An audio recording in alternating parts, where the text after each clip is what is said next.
So I'm gonna start with my biological family and then we're gonna move to our family here. I want to definitely mention my father. He's the one that inspired me to become a surgeon. I saw his life. I saw how he was never there. And yet, I always wanted to become him. I'm still trying to become him, and I will keep trying. I am miles away, but I will keep trying. I owe everything to him. After all the endless calls, after the chairman rounds, I have another grilling sign out that I have to go through on FaceTime every day, but that has taught me a lot, and I would want to make sure that my father gets the credit that he deserves. I am here because of him. Thank you. My father was my surgical foundation, but surprisingly, it was my mom, who's the gynecologist, who taught me what is elegant surgery. She used to do her hysterectomies with like zero bleeding, like the planes, like my father always kept saying planes, but my mother actually showed them to me. Like her bloodless surgeries and elegance is what made me want to become a surgeon. And she took care of all of us, despite being a full-time gynecologist. It never felt like that my mom was never there. She was always there. I have bugged her, and you know how bugging I am. I have bugged her a lot. My brother, my sister-in-law Ayushi, and my nephew, 10-month-old nephew Kabir, they're here all the way from California. It was his first flight, but they said there's no way we're going to miss this. And so my brother, he's been my emotional support, he's been my mock interviewer, he's been my application strategist. Basically everything I've done through him. And he's been my punching bag, but not only my punching bag, my sister-in-law's punching bag too. She just graduated her GYN residency as well. And her graduation is in 4 days, but she and him, they were my emotional pillars. I could talk to them about everything.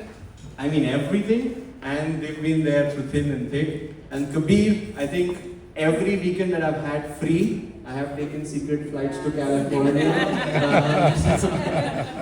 And I really am happy that everyone's here, and thank you so much for everything that you've done.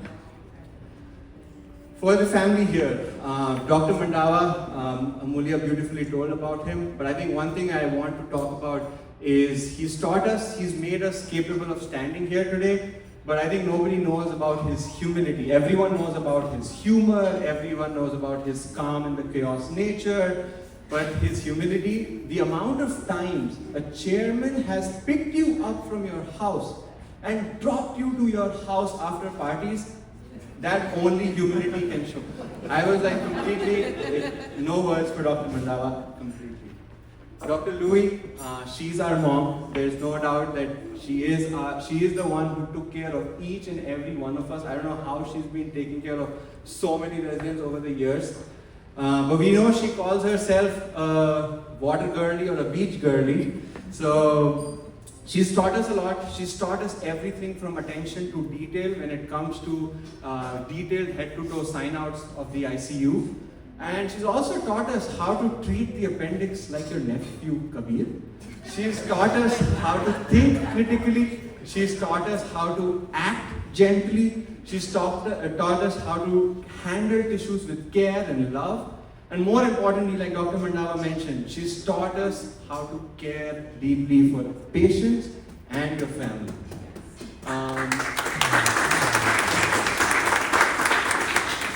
Sure, she has definitely ruined a lot of our favorite dishes by giving her weird gallbladder and appendix and pus analogies in the operating room, but we love you a lot, more than you love hydrodissection.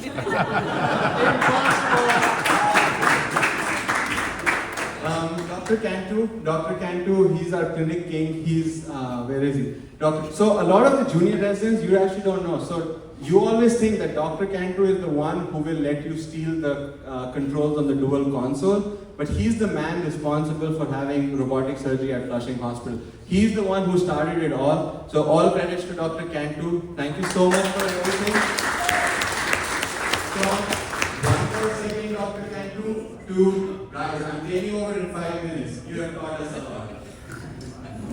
I see Dr. St. John. So Dr. St. John is our breast whisperer. She's our lounge storyteller. She always used to bring amazing stories. She used to spend so much time explaining everything in detail, trying to like make us understand breast surgery. I'm not even kidding. I was an MIS Bariatrics fan since I was a child, but she made me confused for a lot of time. She made breast surgery so appealing, and it took me a little while to figure out that I have to stay true to my conviction. I see Dr. Mutiala. Dr. Mutiala, you're El Jefe, Habibi, Vascular Zen Master. People have called him anything and everything.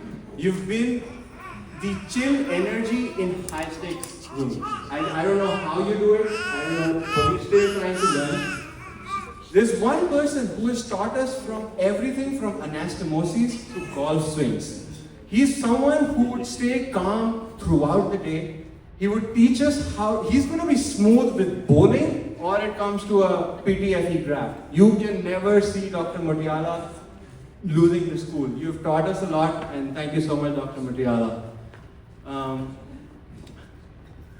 Manpreet.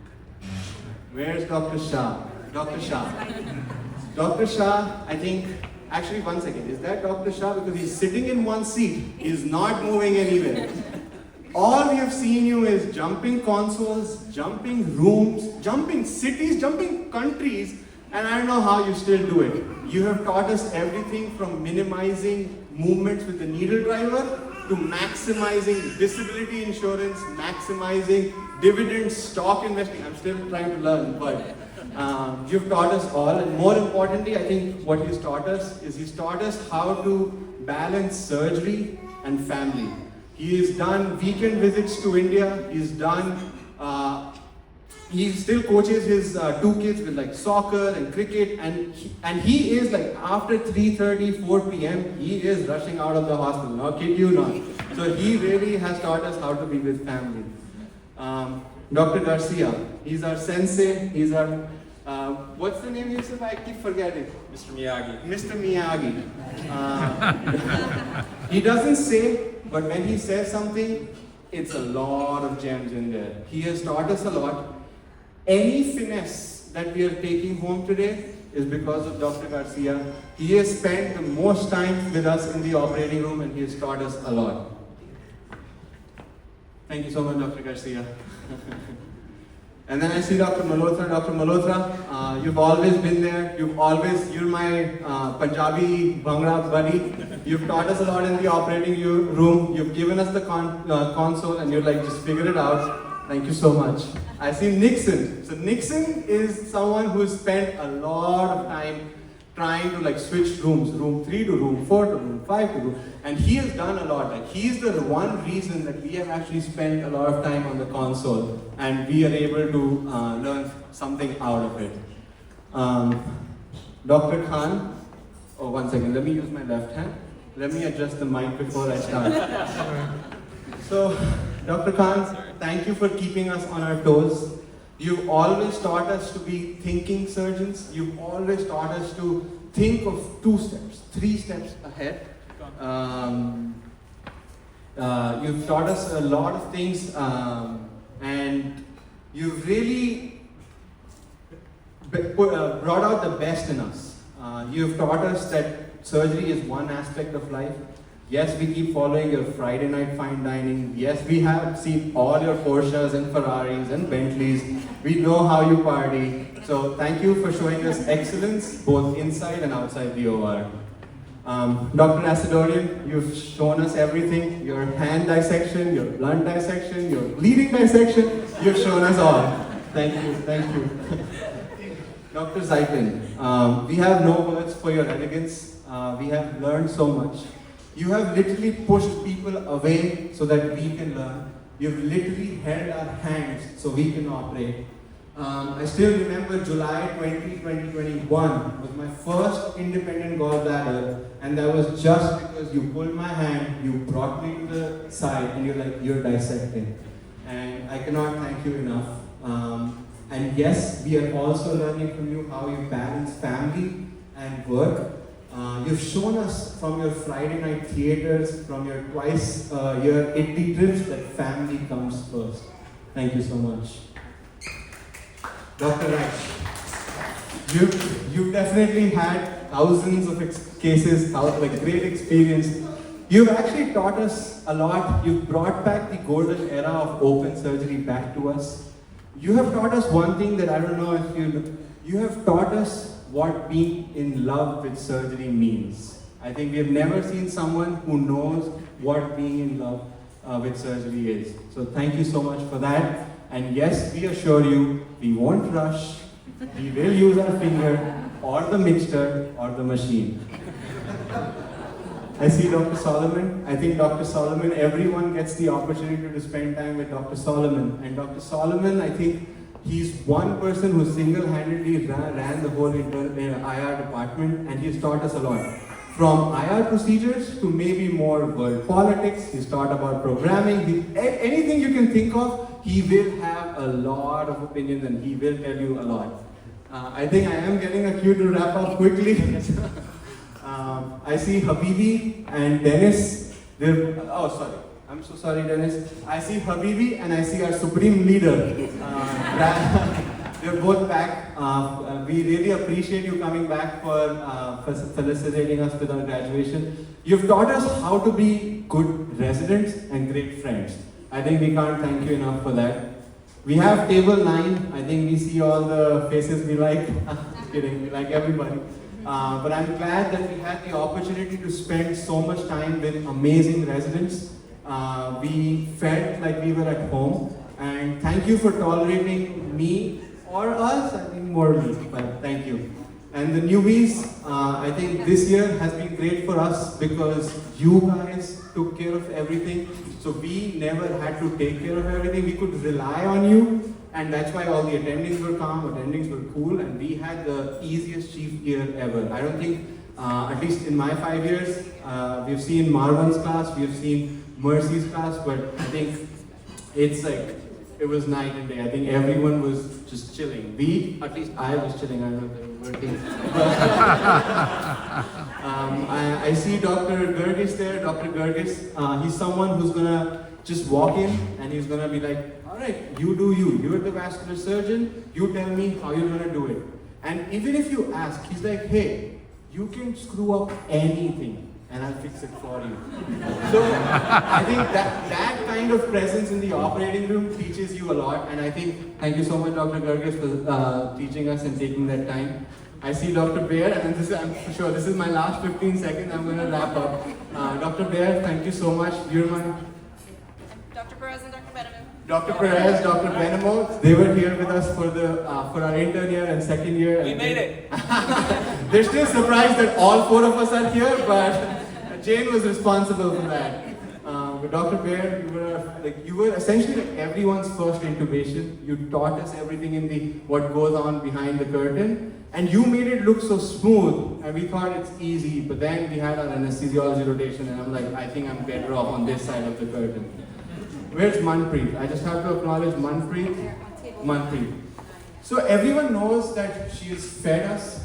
She has done everything for us. She's our transfer queen. She's taking care of the floor. She's taking care of consult. Soon she's going to be taking care of single page. She's basically the surgery department right here. But one thing that not a lot of people know is she has actually been that one person who's been the department's conscience keeper. I think she's always been someone who will be like, hey, this is appropriate, this is wrong, this is the right thing to do. She's always kept us, or me, in check. She's made sure that we act like good residents, but more importantly, we act like good humans. Thank you so much, everybody. And this is all for the talk. Thank you for everything.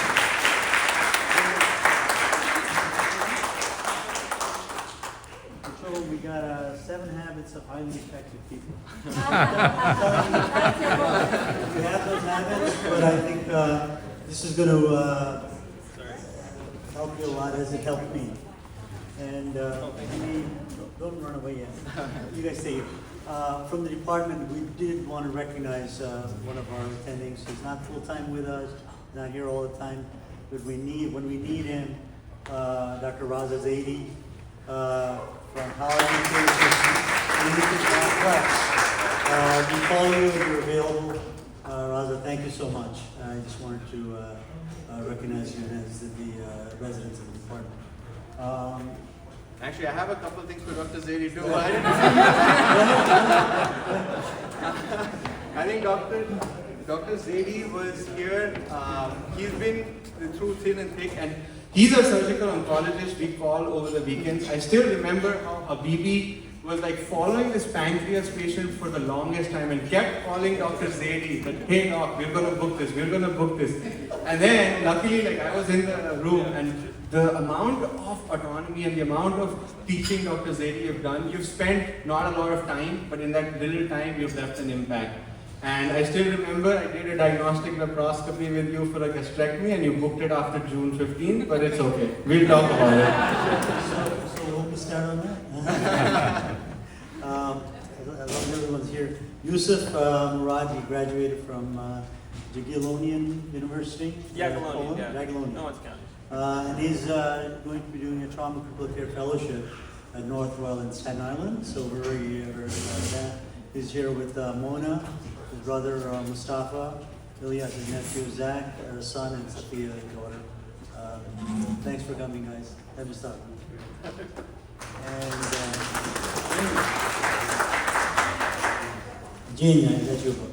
1,000 Places to See Before You Die. Thank you. She's a traveler. She's been all over. It's probably not There'll 500. be a few there that you haven't seen. And she's here. She's from SGU. She'll be going to join Atlantic Shore Surgical Associates at Brick, New Jersey, which is a group of 9 surgeons. I'll be the 17th. You'll be 17 only.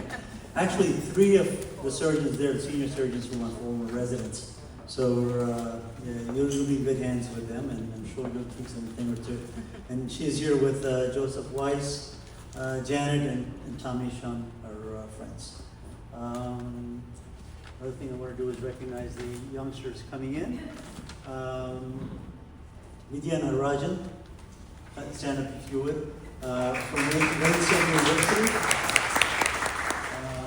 Tasneem Zahran,